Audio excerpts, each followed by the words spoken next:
Stormtroopers! On the double! Fire!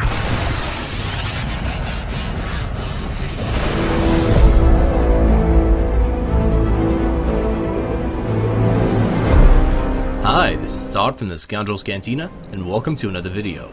In this video, I'll be telling you the story of Jango Fett, who is most notably seen in Star Wars Episode 2, Attack of the Clones, and the Star Wars Bounty Hunter game. As always, we're mixing the expanded universe and canon because we believe that there's no reason why most of it can't fit together. Anyway, let's begin. Born to a family of farmers on Concord Dawn, in 66 BBY, Fett was a farmer until his family was attacked by a violent Mandalorian splinter faction called the Death Watch. Jango Fett lost his entire family but was rescued by the true Mandalorians, led by Jasper Muriel. All of this happened in the time of the Mandalorian Civil War. The leader of the true Mandalorians, Jasper Muriel, raised Jango like a son and taught him everything he knew, and now a Mandalorian Jango Fett would continue to fight alongside Muriel and his forces into his teenage years. During a mission that promised to be a little more than an extraction operation, Fett, Muriel, and Montrose, who was second in command after Muriel, were ambushed by the Death Watch. Jasper Muriel was injured by a grenade and left to die by second in command, while Jango Fett was fighting off the Death Watch. The leader of the Death Watch, Tor Vizsla, who was an ancestor to Pre-Vizsla, was the one behind the attack. Even though Fett rushed to the aid of a man who raised him like a father, he was too late to save him as Vizsla unleashed his tank's cannons on the wounded soldier, and it was at Fett's arms that Muriel passed.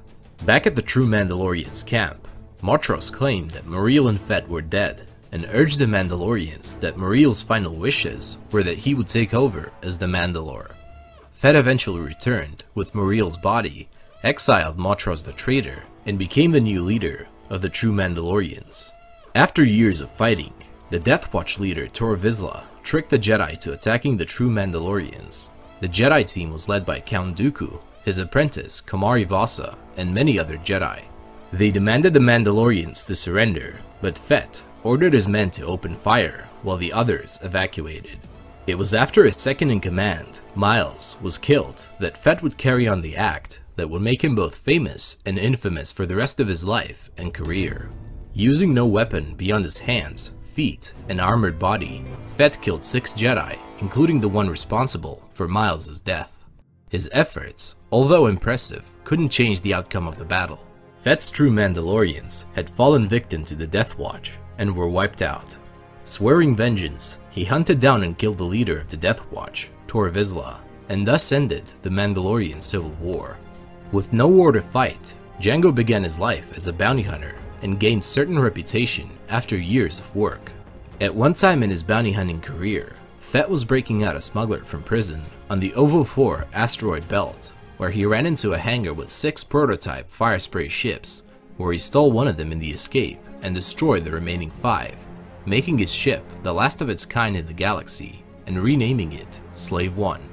Count Dooku was aware of the fighting skill of Jango Fett while witnessing him killing 6 Jedi with his bare hands, and informed Darth Sidious that he was a perfect subject for a clone army, thus offering Jango a job to an exclusive hunt on the Dark Jedi Kamari Vasa, who used to be Dooku's apprentice, with a reward of 5 million credits.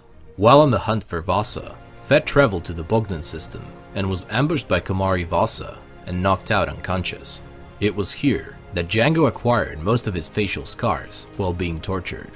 Jango Fett was freed by Zam Wessel and emerged into combat with Vasa, and after a long duel, he defeated her. Vasa asked him if he would choose to leave her dead or alive, and Jango, looking at the ruined female nearing her death, lowered his weapons. Kamari Vasa then said, "He is here," before being choked with the force to her last breath. To Fett's surprise, Tyrannus was indeed there, and he was impressed. The bounty was the final test to determine if Fett's skills at killing Jedi were true. If so, his clones trained under his supervision would be very effective once Order 66, the order to eliminate all Jedi, was issued. While Jango Fett had personally killed many Jedi, Tyrannus considered his former apprentice a challenging test. In addition to the bounty on Vasa, Tyrannus offered Fett a tempting sum of money for an unusual task. Jango Fett was supposed to be a template for an army of clones.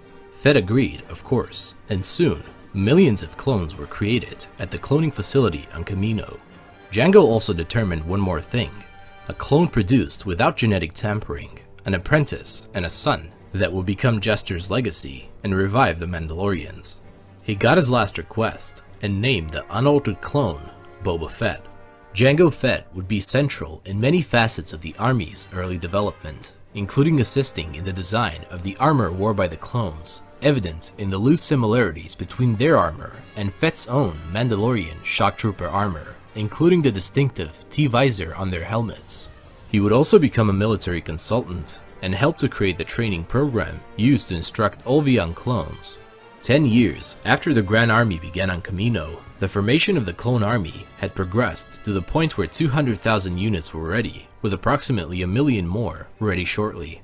Fett was hired by Trade Federation Viceroy Gunray to assassinate the Naboo senator, Padme Amidala.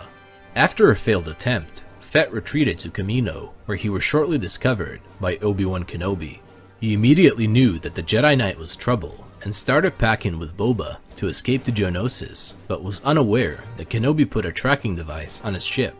Later on, during the first battle of Geonosis at the start of the Clone Wars, a huge battle played out with the Jedi and the Separatist droid army in the Geonosis arena.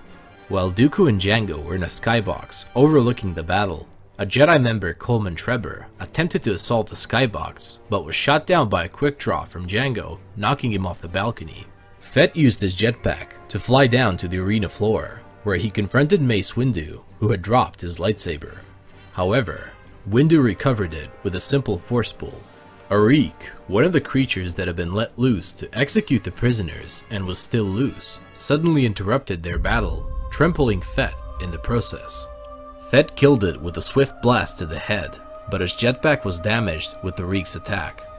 As Windu rushed in, Fett's attempt to blast him proved futile, leading him to attempt to gain space by jetting away. The jetpack upon which he relied failed to fire, leaving him vulnerable to Windu's decapitating strike. Fett's death inspired Boba to pursue a vendetta against Mace Windu in the hopes of getting revenge and killing the Jedi Master. The attempt failed, and Boba went on to become a legendary bounty hunter, as was his father before him. Anyway guys, this is it on the video, and I hope you all enjoyed it and learned something new about the vast galaxy of Star Wars.